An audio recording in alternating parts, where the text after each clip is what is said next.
Boa noite, vocês são pontuais, hein, gente? Nossa, que coisa, né? Quanta gente já aí, né? Boa noite, estamos aqui hoje para, acho que 15ª live, né?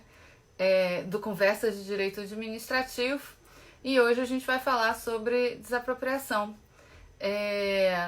O Zé Vicente brincou com a gente outro dia, e se acabarem os temas, né?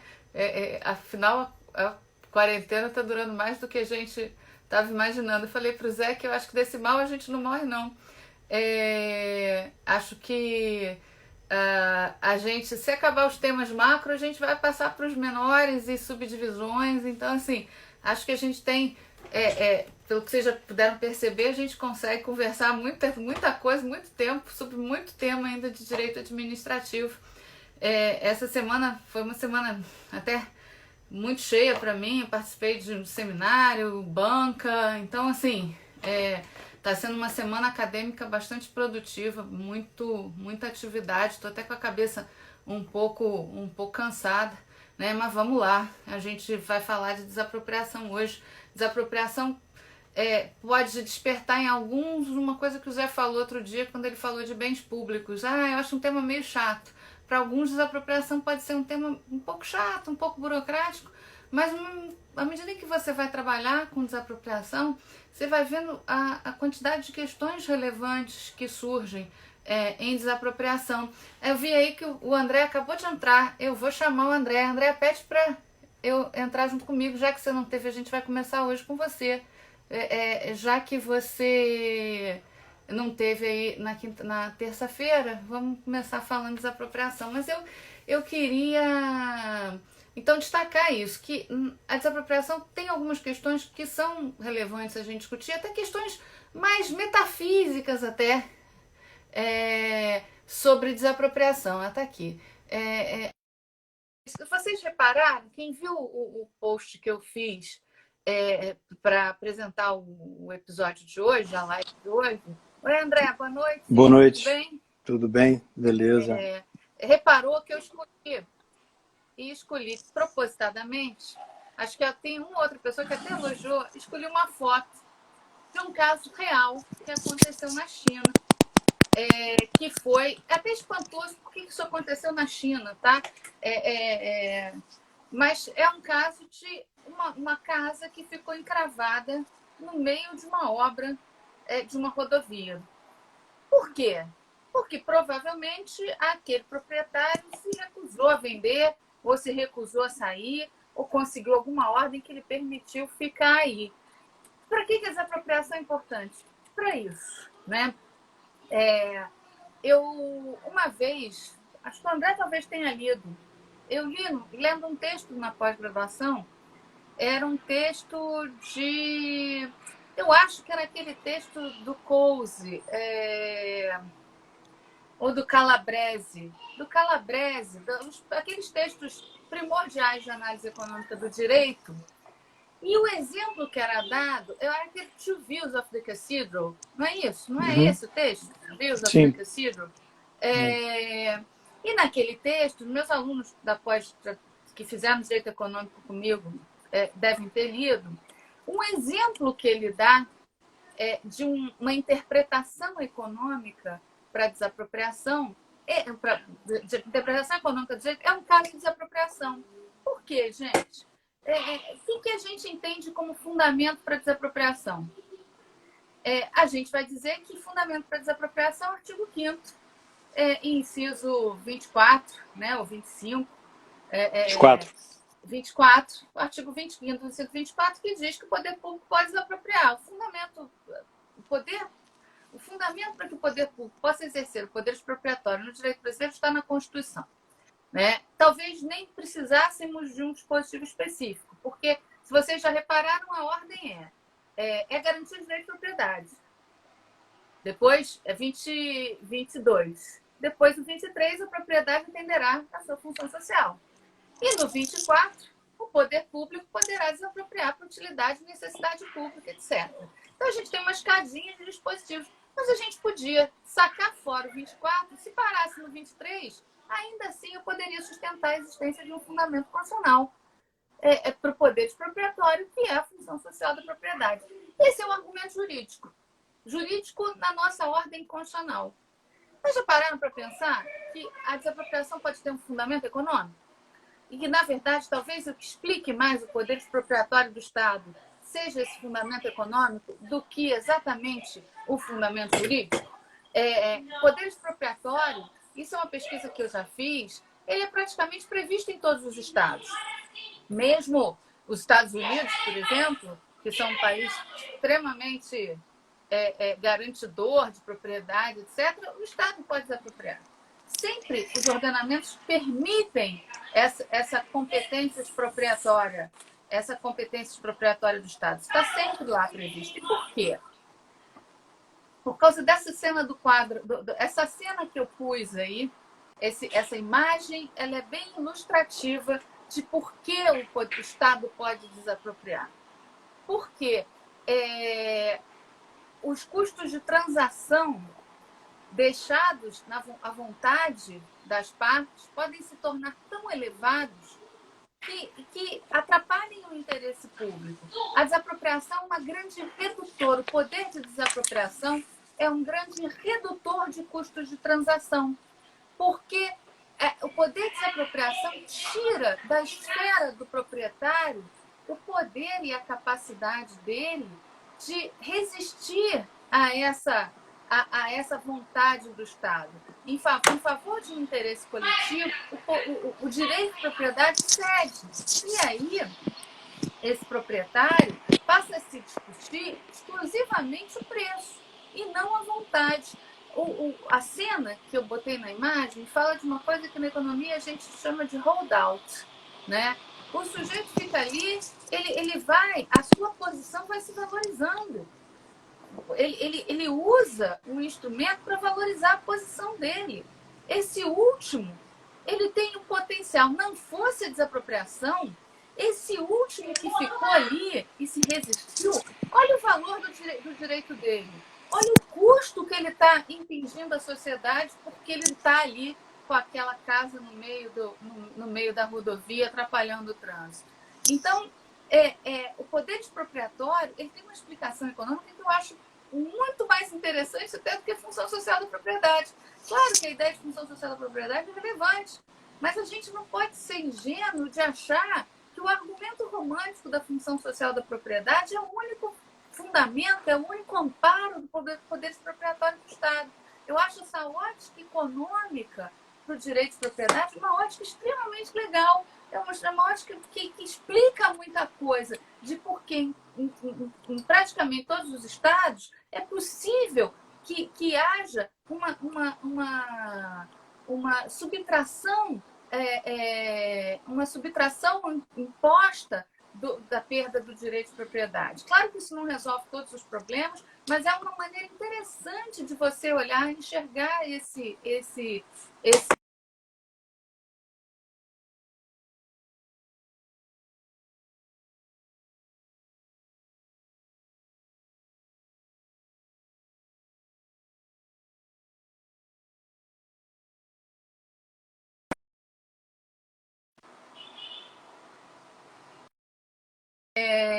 então, enfim, eu acho que esse é um bom começo de conversa. Eu não sei o que te emociona, André.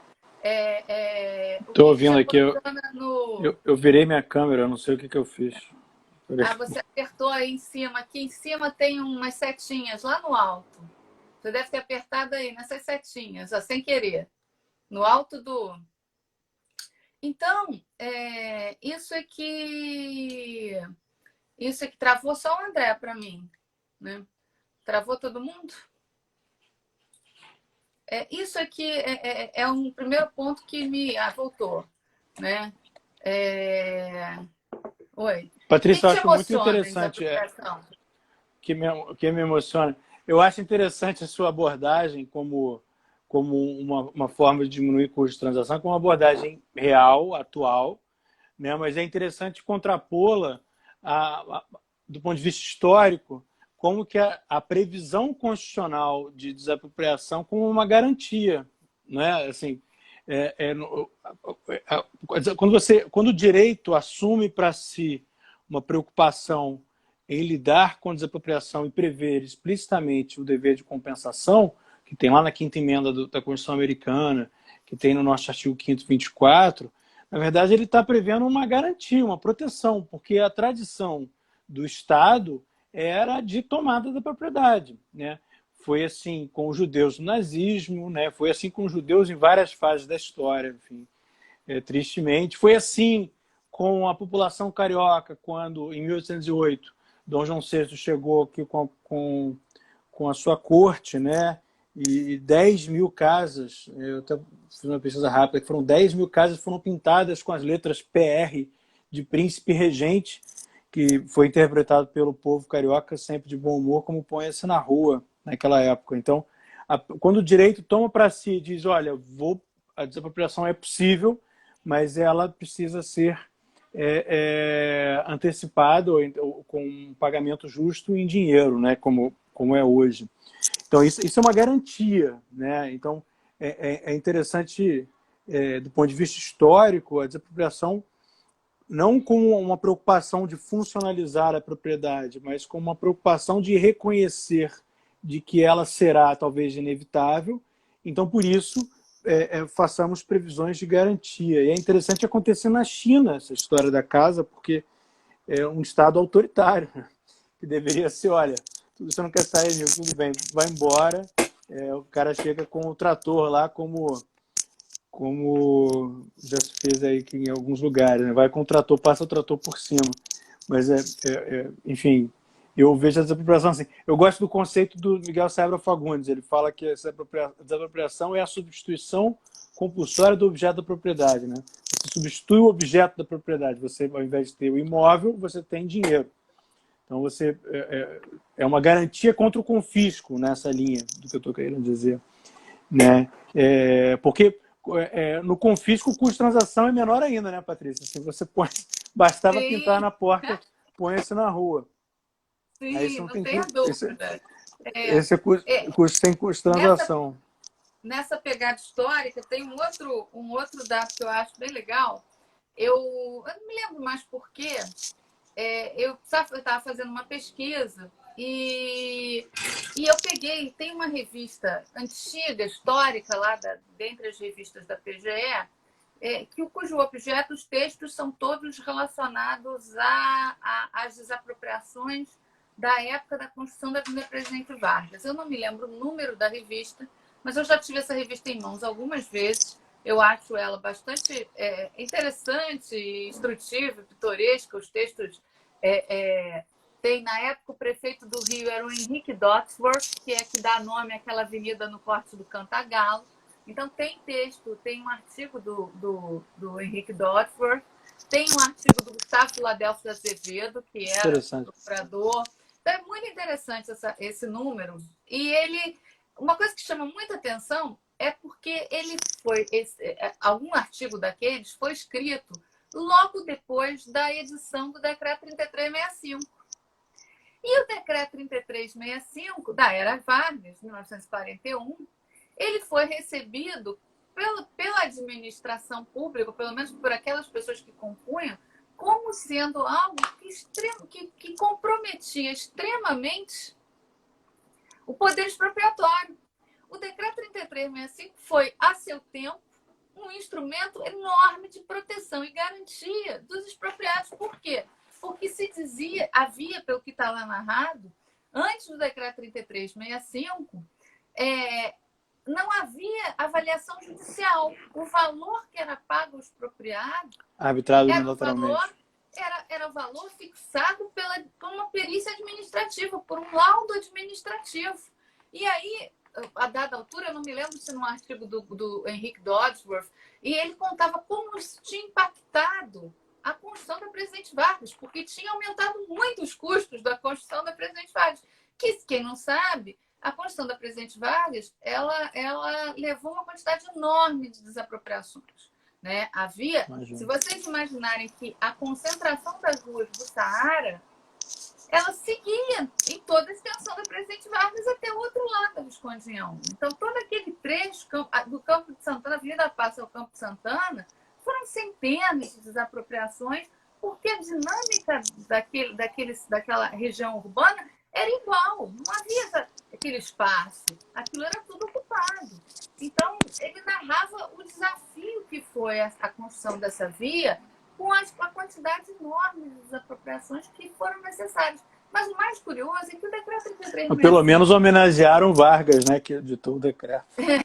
O decreto 3365, que hoje a gente enxerga com algum ceticismo, né, que a gente hoje tem muitas críticas, e que eu acho que efetivamente estava precisando de uma reforma, ou seja, eu acho que a gente precisava de uma nova lei geral de desapropriação. Acho que o decreto 3365 já cumpriu seu papel, mas ele foi a seu tempo, e quando ele veio, um decreto que trouxe um enorme viés protetivo. Não obstante seja um decreto-lei, seja fruto de um governo autoritário, mas foi produzido por uma comunidade jurídica para melhorar a proteção dos desapropriados em face do Estado. E o que a gente hoje enxerga é que há muitas normas ainda muito draconianas, como as de missão provisória, que, na verdade, já foram, na prática, abandonadas.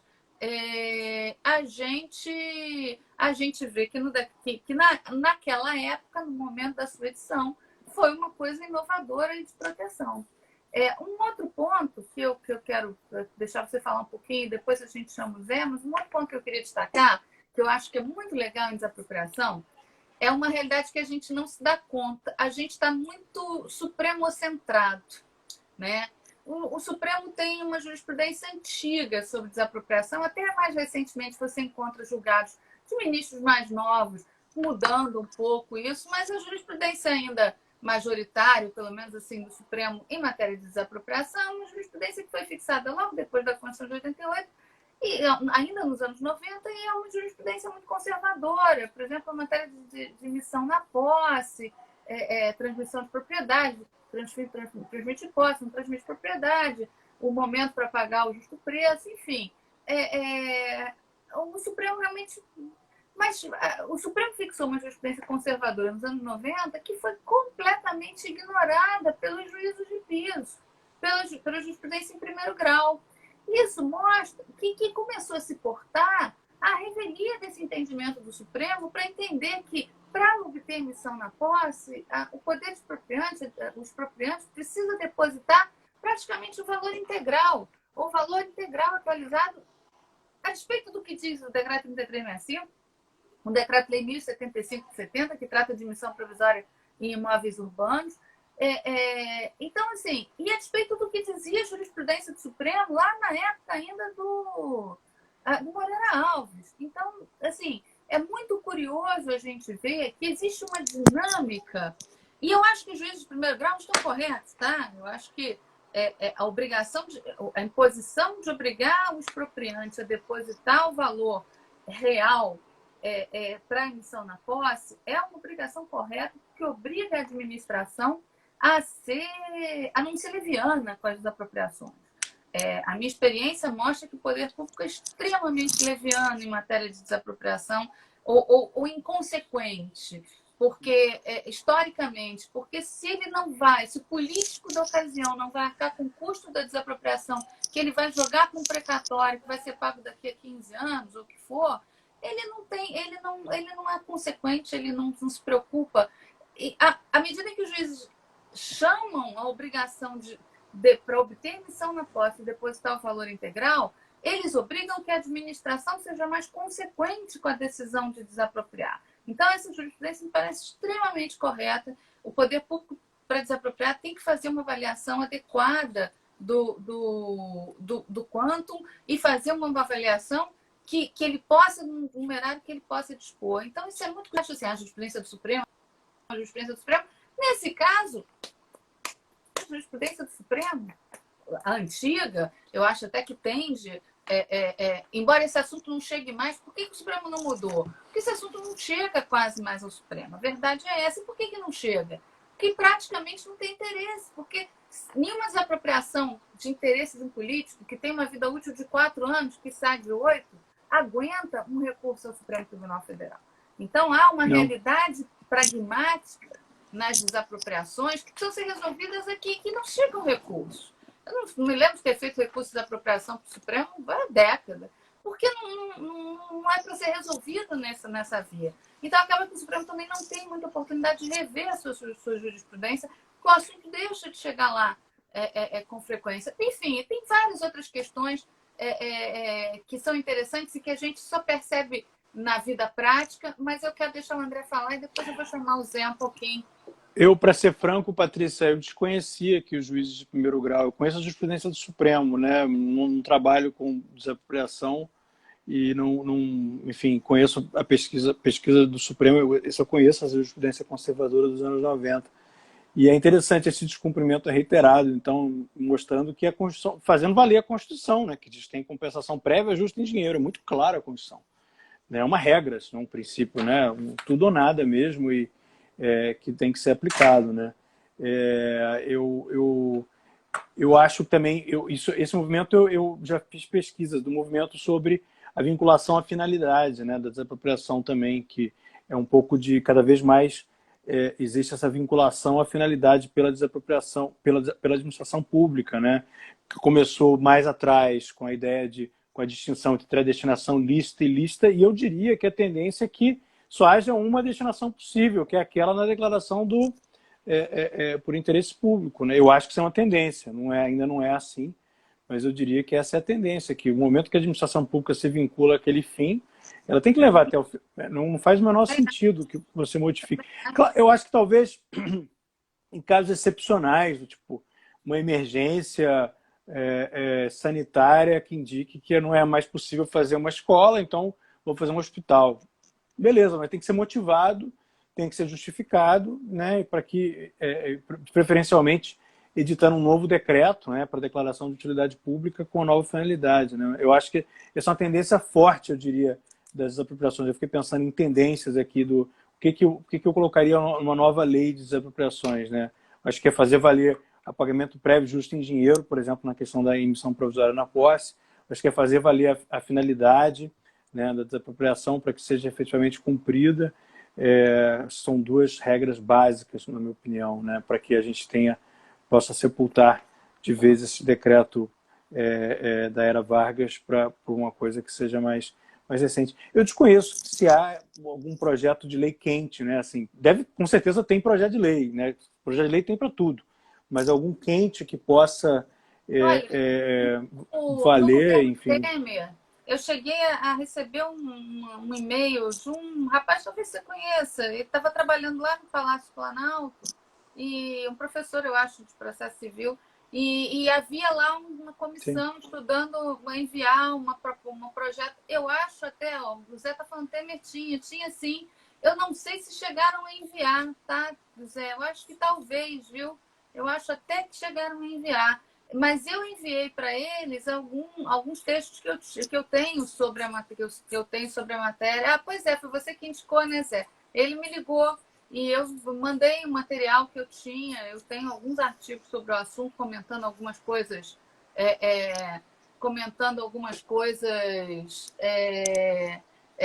enfim, alguns pontos que eu acho que são importantes. Então, assim, havia um projeto, sim. Não sei se chegou aí, talvez tenha ido alguma coisa. Foi, você está dizendo que foi. E eu... Enfim, colaborei, eu pelo menos encaminhei um material que eu tinha sobre o assunto. A gente tem muitas questões, assim, de fato, enfim, né? Tem pontos em que o decreto, quer dizer, o decreto não é só o decreto, a prática já caminhou. Essa questão que você chamou, essa compromisso com a administração, com a desapropriação, com o fim da desapropriação. Eu me lembro de ter visto num texto francês, há alguns anos atrás, que na França era a mesma coisa, não havia essa vinculação forte, ao motivo. A administração podia mudar de motivo, isso é meio surreal, assim. Eu também não concordo que seja assim. Eu acho, assim, o poder de desapropriação é necessário. O poder Sim, precisa todo mundo está de acordo com isso. Para funcionar, a gente precisa disso para a ordenação urbana. A cidade muda, a cidade é dinâmica, né? Existe um interesse relevante nesse acesso, né? Assim, o que é fundamental é a gente fazer valer essa proteção, né? Para que a desapropriação seja realmente um instrumento de garantia. Outra tendência, a meu ver, é uma revisão da forma como a desapropriação indireta é vista. Você está me ouvindo, Patrícia? Estou te ouvindo, estou te ouvindo. É como a forma que a desapropriação indireta, congelou aqui, é revista, que seja revista. Eu acho que a desapropriação indireta ela se transformou num instrumento de responsabilidade civil, né? Eu não sei como que a gente poderia rever um pouco isso, mas porque a desapropriação ela implica uma obrigação de pagamento prévio justo de dinheiro. Quando você inverte o negócio, transforma numa ação para indenização posterior, é uma fraude à Constituição brutal, não é? Enfim. Não, é um ilícito.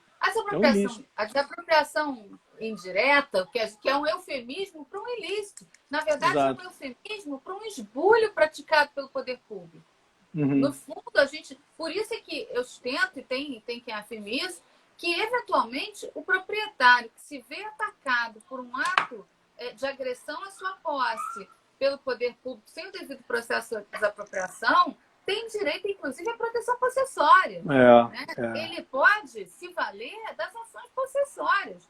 Pois é. Porque se é um ilícito, o ato é nulo, ele não é passivo de indenização. Né? É um ilícito. Agora, o que eu já vi várias vezes, André, várias vezes, é uma macomunação entre a administração e um proprietário que não conseguiria uma desapropriação pelos fins regulares, pelos caminhos regulares, porque a propriedade não é regular, e há uma associação ilícita entre o proprietário para forçar a desapropriação indireta. Eu já vi isso acontecer, não foi uma, nem duas, nem três vezes, não. Tá? Então, assim, é uma situação que está chovendo pra caramba, né? Aqui também desagou. Molhou aqui. É uma situação, a gente tem que entender que é uma dinâmica de relações espúrias entre poder público e desapropriados que não é pequena. Eu já vi, por exemplo, há situações de proprietários, e aí pessoas físicas e jurídicas, que se tornam donos de grandes elefantes brancos urbanos. Por N razões. A dinâmica da cidade Sim. tornou aquela ocupação industrial inviável, enfim, há várias. E aí, de repente, um proprietário se vê com uma área de terras expressiva, que não tem mercado, que não tem liquidez alguma, mas tem um custo para o proprietário de impostos, etc. E esse proprietário, por exemplo, fomenta a invasão. Boa parte das invasões ocorre com o beneplácito dos proprietários, dependendo de fábricas abandonadas, com o objetivo de quê? De forçar o poder público à desapropriação. Eu me lembro de um caso, não há muito tempo, que envolveu um imóvel da Oi, que era antiga telefônica, no Engenho de Dentro. O juiz do Meier houve invasão, e o juiz do MEC convocou uma audiência, inclusive com a participação do Estado e do município, tipo assim, vocês aí vão fazer o quê? Mas como assim? A gente vai fazer o quê? Né? A terra é privada, a invasão foi privada, e, na verdade, muitas vezes é o próprio proprietário que estimula, porque enxerga na desapropriação o único instrumento que ele tem. Para salvar, para ser indenizado. Para transformar aquele bem em valor. Então, assim, a gente tem que imaginar que é um contexto muito complexo esse. Sim. Né? Então, a desapropriação indireta, eu não tenho dúvida, é um ilícito. É um ilícito e para o proprietário de boa-fé desafia, inclusive, a proteção possessória. Você pode ajuizar uma ação de reintegração de posse tendo o Estado como réu? Não tem a menor dúvida. Né? O poder público pode ser réu numa ação possessória, porque ele tem um caminho para fazer isso. Agora, o que eu vejo na prática, muitas vezes, que a desapropriação indireta ela acaba sendo um instrumento em que proprietário e poder público espuriamente se consertaram. E não era possível a desapropriação normal por N impedimentos e se enxergou na ocupação pelo poder público uma forma de alcance do fim que se queria de obtenção de pagamento da indenização. Sem discutir aqui o aspecto social, porque, eventualmente, socialmente pode ser importante. Eu só estou discutindo os meios, os caminhos, os processos, que nem sempre são os mais católicos, que é que a gente pode dizer assim. Enfim, deixa a gente chamar o Zé um pouco, ver o que ele... Ele disse que o tema é de raiz, né? Raiz paca, direito administrativo na veia. Vamos ver o que ele tem a dizer um pouquinho sobre desapropriação. Né, Zé? Vamos lá. Cadê? Vamos achar aqui o Zé. Para ver. Vamos lá. Enquanto isso, vou vendo aqui as perguntas das pessoas. Cadê, Zé? Para botar você aqui, você tem que... Te chamo. Transmitir ao vivo. Já te chamei. Me chama. Me lembra. Toda vez que alguém fala me chama, eu me lembro da música do Lobão. Me chama. Oi, Zé. E aí? O tema é raiz? E o que você me diz do tema raiz? Outro dia você estava querendo falar de desapropriação. Então... Me chama é um tema do Lobão. É uma música do Lobão, Patrícia. Pois eu sei, porque eu gosto da beça. Era do meu tempo. Né? Mas o seu tempo é hoje, a gente não para no tempo não, Patrícia. O seu tempo é amanhã, é ruim. Não, isso aqui isso é. Eu recebi hoje um e-mail dizendo que o show da Billie Eilish, que eu tinha comprado ingresso, foi adiado. Então, assim, né? Mas olha, digo por mim, não fui eu que quis comprar a Billie Eilish, não. Foi os meus filhos adolescentes que queriam que eu visse Billie Eilish. Então, íamos as 3 para Billie Eilish agora no fim do mês, né? Que não vai ter. Então, assim, meu tempo é aqui agora até para Billie Eilish. Mas, enfim, né? Vamos lá. O que você acha de desapropriação? Eu vou dividir a minha manifestação em 2 partes. Eu vou tratar de alguns pontos que já foram tratados. Depois eu vou trazer questões novas que ainda não foram objeto de discussão por vocês. Dentre as questões já tratadas, tanto por você, Patrícia, ou pelo André, o primeiro ponto é: será que não seria mais interessante tratar da licitação sob uma ótica econômica? Eu acho, Patrícia, que o fundamento jurídico não exclui o fundamento econômico. Eu acho que é interessante tratá-los de forma concomitante. E aqui eu cito um artigo do Schwartz, Luiz Fernando Schwartz, saudoso, professor da FGV Rio, em que ele falava de consequencialismo e malandragem. Ele criticava um consequencialismo extremo de base análise econômica do direito puro e duro, e ele dizia que, ao ignorar essas formas, a estrutura do pensamento jurídico, a sensibilidade jurídica, esse consequencialismo ele era ingênuo. Ele não conseguia afetar os juízes, os desembargadores, os ministros, que são quem está tomando a decisão. Então, eu acho que o consequencialismo malandro, e nesse malandro não há nenhum tom de ruindade, mas enfim, é um malandro de o cara que sabe se virar, o cara esperto no bom sentido, é aquele consequencialismo que incorpora a forma, a estrutura, a sensibilidade jurídica, mas que é sensível também ao argumento econômico. Então, eu acho que o fundamento jurídico da desapropriação, a referência na Constituição, não exclui o fato de que se trata tipicamente de um instrumento contra hold-up. Enfim. Você fala também de uma questão interessante em relação à história, né? Análise histórica e tal. Eu acho importante isso também, analisar como que um instrumento que hoje é tido como ultrapassado já foi utilizado, já foi saudado como um elemento interessante, potencialmente, digamos assim, garantista.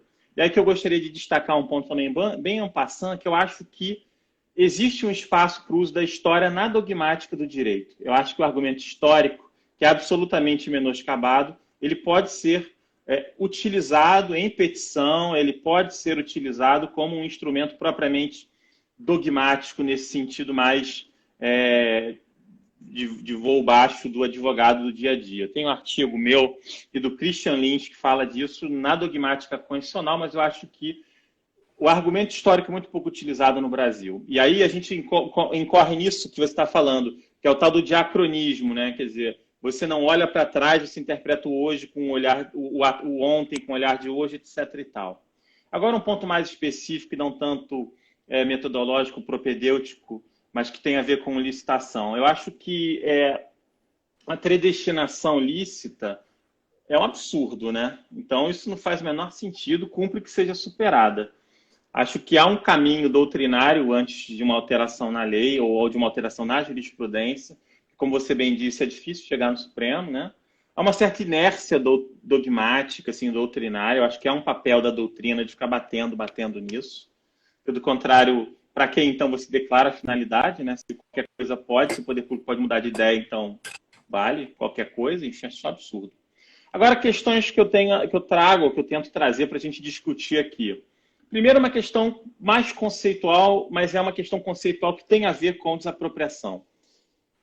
Domínio iminente ainda é um conceito constitucionalmente adequado? Será que esse conceito não pode sofrer uma filtragem constitucional? Esse é um conceito dos mais notáveis no debate sobre desapropriação. Esse poder geral sobre toda a propriedade. Será que a gente ainda precisa falar de domínio iminente? Será que é justo, é constitucional imaginar que o poder público tenha um poder geral sobre todos os imóveis, móveis, semoventes? Será que o domínio iminente é um conceito, usando a expressão do Canotilho, constitucionalmente adequado? Pergunta 1. Pergunta 2 aqui, faço referência a um texto da professora Patrícia Batista, junto com a Jéssica Cotella, a dissertação da Jéssica. O custo da própria ação de desapropriação, associada à ideia de negociação. A fase negocial da desapropriação. Muitas vezes o poder público cumpre burocraticamente a fase de negociação. Teve umas alterações legislativas recentes, mas, enfim, a prática não sei se deu tempo também de mudar. Será que não cumpre analisar o custo da própria ação de desapropriação e incorporar isso na hora de oferecer administrativamente um valor a sério? Então, a gente pode chamar isso aqui de levando a fase negocial a sério, usando aquela expressão do working, que todo mundo já cansou de fazer piada. Levando a fase negocial a sério, incorporando na fase negocial o próprio custo da ação de desapropriação, porque tem um custo, né? Enfim. Então, o segundo ponto que acho interessante a gente discutir. Por que a fase negocial não é levada a sério? Será que a gente naturaliza a ação de desapropriação? Será que a ação de desapropriação é o problema? Será que nesse momento em que a gente desjudicializa tanto, será que ajuizar uma ação ainda para desapropriar algo ainda é uma coisa que faça sentido? Terceiro ponto, que também me valho aqui do seu artigo com a Jéssica, questão do valor do depósito, da fixação do valor do depósito para emissão na posse. Não tem regra, cada juiz decide de um jeito, é uma falta total de critério. Aí manda o perito do juízo fazer a sua avaliação, e o perito do juízo também não tem critério, então ele adota qualquer tipo de critério, então falta método na fixação desse valor, que é tão importante, porque na prática é ali que o cara perde mesmo o imóvel dele, né? Então, será que a gente não tem que construir, antes, sei lá, de alterar a lei, um critério firme, um critério metodológico firme para orientar o juiz na fixação desse valor para emissão? Esse é o quarto ponto, né? Quinto ponto, e aqui é uma discordância, Patrícia, uma discordância. Eu não concordo com a tese que eu acho que você defende em relação a levar o chamado valor de afeição do bem no cálculo da indenização. Quer dizer, tem certos bens que eu queria ouvir melhor, na verdade, você em relação a esse ponto. Mas eu acho que isso é excessivamente subjetivo.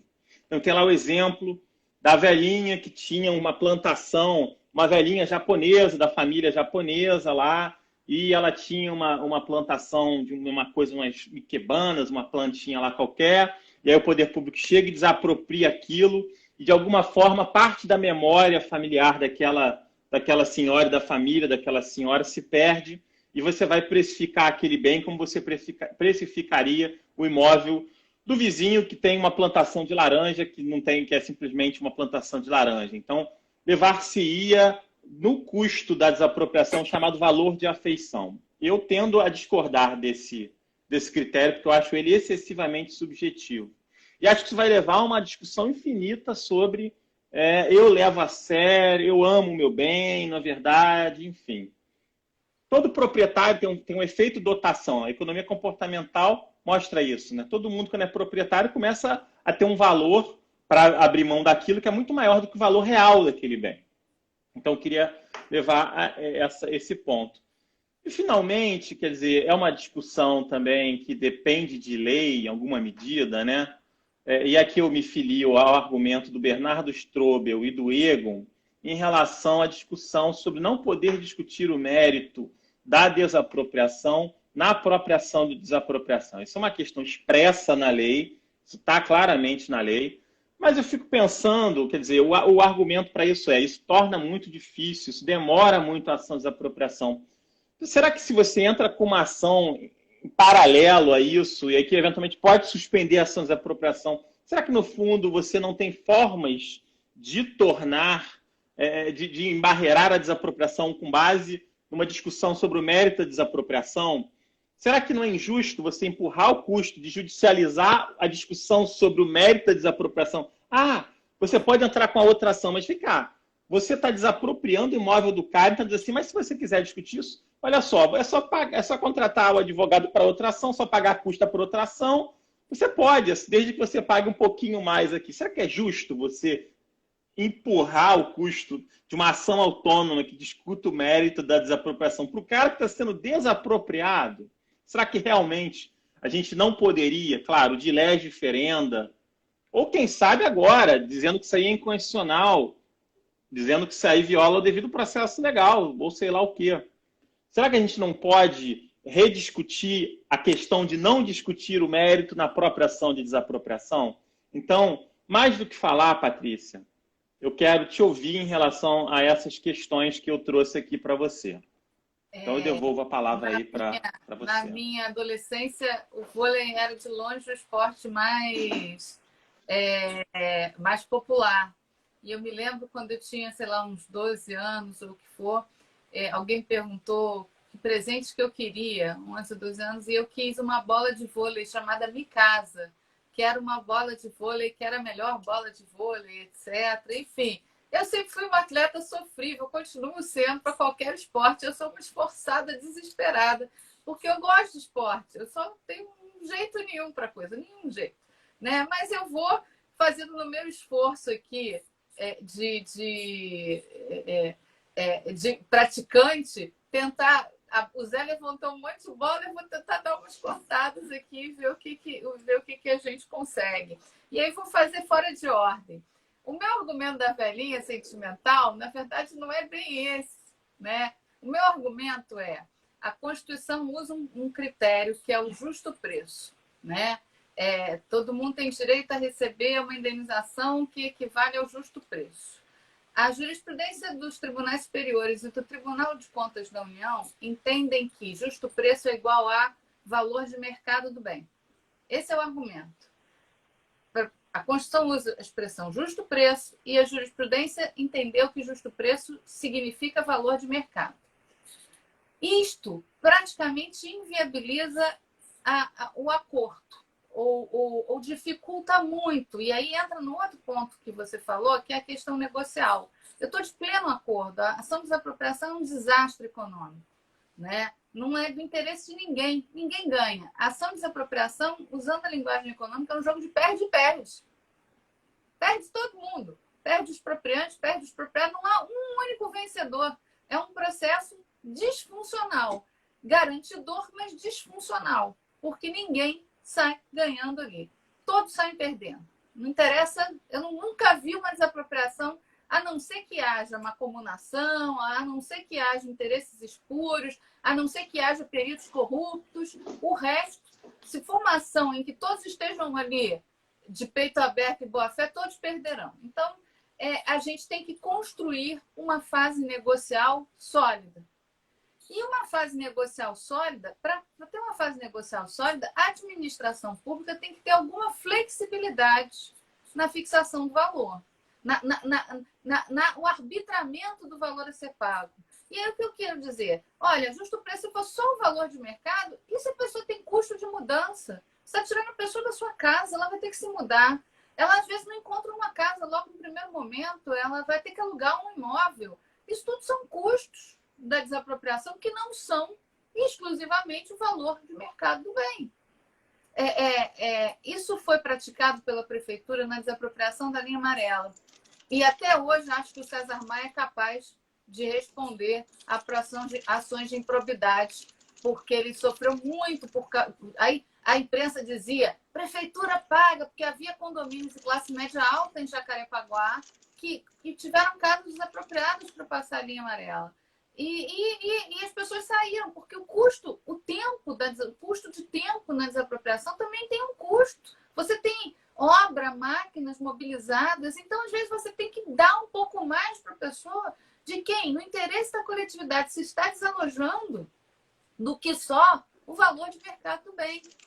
Eu falei do valor de afeição, porque eventualmente pode ser um caraminguazinho a mais que você der para a pessoa que vai facilitar ela sair e que ainda assim o resultado final vai ser um valor mais baixo do que se você for para uma ação de desapropriação que vai ter custo de perícia, honorários de sucumbência. Então, o meu argumento, na verdade, não é nem que o valor de afeição deve entrar no custo da desapropriação, mas é que a gente não pode ficar amarrado no valor de mercado do bem como o limite total do valor da indenização, que eventualmente outras quantias podem ser acopladas de modo a facilitar o processo negocial.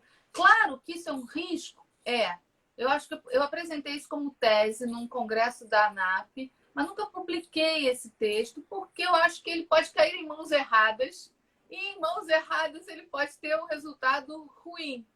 Mas, assim, se vivêssemos num mundo de pessoas honestas, de boa fé, era esse o encaminhamento que eu acho que deveria ser. Nesse mesmo texto, eu sustento que a fase negocial é obrigatória e que deve ser uma negociação efetiva, que venha por ser positivada na lei. Acho que até em decorrência daqueles projetos do Temer lá. Mas, acho, enfim, que a negociação não é possível em todos os casos. Se a propriedade não estiver regular, não é possível a fase negocial. Porque, na verdade, aí vai ter aquela questão da desapropriação como aquisição originária, que purga o bem de todas as condições anteriores. E que eu acho que é basicamente a desapropriação judicial. A desapropriação administrativa, embora alguns autores sustentem que há aquisição originária na desapropriação administrativa, eu tenho minhas dúvidas e não recomendaria a administração correr esse risco de prescindir de uma decisão judicial. Mas há casos em que a negociação não é possível porque a propriedade não é zerada. Domínio iminente.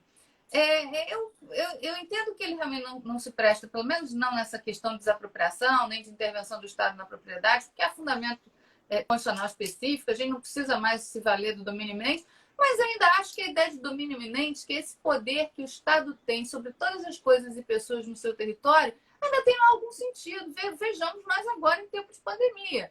O que não, se não o domínio iminente,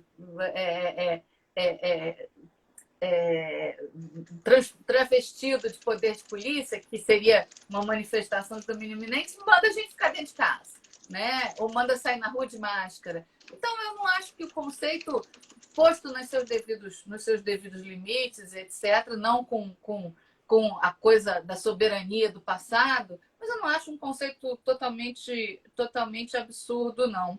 E qual foi a última coisa que você falou? Você fala mérito. Eu também acho, a discussão de mérito. Acho que já há alguma flexibilização nisso. Eu acho, por exemplo, desvio de finalidade é algo que você tem que poder discutir na ação de desapropriação. Acho que você não consegue. Acho que eu brinco assim, o decreto expropriatório é o ato discricionário mais típico que tem, porque ele é discricionário quanto ao motivo e quanto ao objeto. Ele tem discricionariedade nos dois elementos do ato em que poderia haver discricionariedade. A escolha do bem, o artigo 2º do decreto 3365 fala: todos os bens podem ser desapropriados. Então, todos os bens é uma baita discricionariedade. Você escolhe, né? E elenca, no artigo 5º do decreto 3365, mais de 20 letras, ou quase 20 letras, da linha A, linha P, de motivos de desapropriação. Então, você tem aí a desapropriação como um ato discricionário por excelência, né? Descrição no motivo e descrição no objeto. Isso não tem como escapulir, né? E eu acho difícil você admitir que você possa discutir esse mérito na via judicial. Mas dá para discutir vício. Desvio de finalidade tem que poder discutir. Eu não vejo por que não discutir. E eu sei de uma ou outra decisão em que isso foi admitido, mas realmente muito pouco, tá? Realmente muito pouco. Enfim, vamos ver, chamar o André, ver o que ele... Só eu fazer uns comentários aqui. Assim, eu acho que é curioso essa história de você não abandonar o domínio iminente, mas abandonar a expressão poder de polícia. Acho que há uma inconsistência aí. Em relação à parametrização para ter margem, você acha, então, que é valor de mercado mais custo de desmobilização mais custo de transação? Acho que seria isso. E esse valor de afeição aí, esse caraminguá aí, me parece bem subjetivo, Patrícia. Sim. E uma coisa que eu fiquei pensando aqui seria, será que o controle via Tribunal de Contas, por exemplo, da fase negocial, para que ela seja séria, será que seria um caminho para você fazer com que a fase negocial seja verdadeira, seja verdadeira? O tempo é uma coisa crucial em desapropriação, né? Perder tempo aí é complicado, assim. Eu não sei como... Um ponto que a gente tem que discutir, não sei se nessa live ou numa próxima, quando a gente começar a esmilinguir os temas, é regulação expropriatória, que o professor André Cirino e a professora Luísa Vereza têm dissertações e artigos muito bons sobre o tema. Então, não sei se a gente fala hoje ou fala numa próxima. Não, falamos na próxima. Tchau. Está acabando. Então, vou chamar o André aqui para ver o que ele faz as suas conclusões. Há muito tempo. Alguém perguntou aí se teria bibliografia em desapropriação para indicar. Olha, coisa de doutrina escrita, tem umas coisas antigas, enfim, não sei se vale muito a pena. O Seabra Fagundes lá tem um capítulo disso, mas eu realmente acho que, assim, desapropriação tem muita prática e alguns artigos mais recentes. Essa dissertação da Jéssica Cossella que eu orientei há alguns anos sobre desapropriação, um trabalho muito bom, uma ótica moderna. Então, assim, você realmente encontra muito pouca coisa. Desapropriação com outros temas, hoje em dia é uma coisa muito jurisprudencial, né? Olhar a jurisprudência vale a pena, né? E aí, André, o que você acha das bolas que o Zé levantou? Não, falar o Zé fez quase uma arguição com você, hein, Patrícia? A primeira coisa que eu notei aqui, eu não acho que seja inconstitucional a lei limitar a cognição do juiz na ação de desapropriação, tá? Eu acho que é possível, processualmente, você limitar. Então, por exemplo, a lei de execução fiscal faz isso. É possível que a lei processual diga, olha, nessa ação você só vai discutir isso. Eu não vejo problema nisso. O problema é não poder discutir em lugar nenhum, né? Assim, você podendo levar uma outra ação para discutir a sério finalidade, tudo bem, se não, faz sentido do ponto de vista da redução de custo de transação, como você começou a fala, que seja uma ação célere, né? Em que haja um depósito, mas esse depósito tem que ser levado a sério, e que haja uma possibilidade de aceitação e, bom, PT saudações, acabou ali. Né? Então, assim, eu acho que é possível, do ponto de vista processual, isso. Né?